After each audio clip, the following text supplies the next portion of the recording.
Good day everyone! Ang topic ko ngayon ay tungkol sa population growth of cockroaches using derivatives. Ipapakita ko rito kung paano ginagamit ang derivatives para malaman kung gaano kabilis lumalaki ang isang colony ng mga cockroaches or ipis. Introduction. Cockroaches are insects known for their rapid reproduction, especially in warm environments like urban areas. Understanding how their population grows helps in pest control and public health management.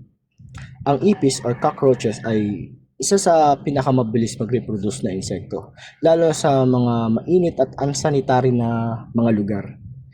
So imagine natin, if magsisimula ang mga ipis sa 100 na populasyon, pag dumating ng 12 months, magiging 6,600 na ang magiging population nila. Tsaka bukod sa dumi na dala nila, nagdadala rin sila ng 33 kinds of bacteria. For example, Salmonella, E. coli, at marami pang iba. Kaya importante nating malaman kung gaano ba sila kabilis na dumadami. Dito sa mathematical model, dito, gagamitin natin itong exponential growth model para i-model ang population ng cockroaches. So ito ang ating formula.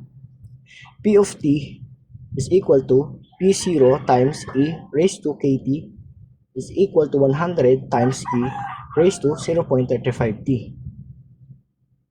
Ang P0 natin o initial population natin ay 100 na cockroaches. Ang K o growth rate ay 0.35 na ibig sabihin 35% ang paglaki bawat buwan. At ang T ay ang bilang ng buwan. So, derivative solution.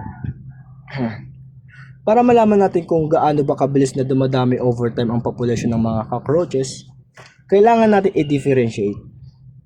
Una, kailangan natin i-identify ang ating function. Ang ating function dito is P of t is equal to 100 times E raised to 0.35t. Next is i-apply natin yung rule. So dito kapag dinifferentiate natin ang A times E raised to KT, ang magiging sagot ay A times K times E raised to KT. So next is i-apply natin yung function. Then ito yung magiging mabilis na ito yung magiging bilis ng population growth. Pag sinimplify naman natin, magiging P prime of t is equal to 35 times E raised to 0.35t. And lastly, pwede natin isulat ito as P prime of t equal to 0.35 times P of t. So meaning, ang bilis ng paglaki ng population is always 35% ng current population.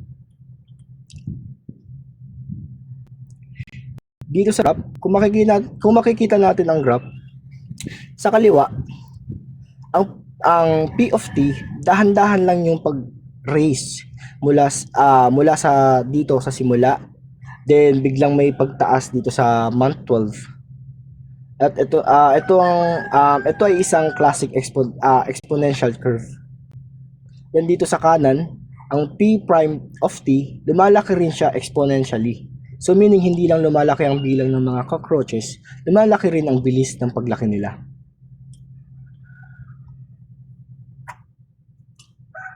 So interpretation. So month 0, 35 per month yung kanilang bilis ng paglago o ang kanilang population growth. So meaning manageable pa. Then month 3, 100 per month na yung noticeable growth na. Mapapansin na natin yung paglago ng kanilang population. Then month 6, 284 per month na yung growth nila. So ibig sabihin time to start controlling them. Then month 12, 2,310 per month. Ang ibig sabihin very hard to control without proper measures. So conclusion, the derivative of population function shows how the cockroach colony grows over time.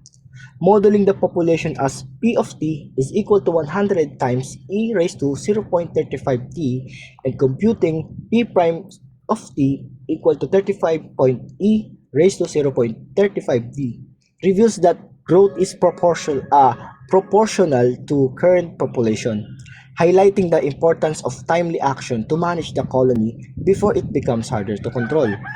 So to make it short, ang population ng cockroaches ay na tumataas exponentially. Makikita sa derivative na habang mas marami sila, mas mabilis din yung pagdami nila. Yun lang. Salamat.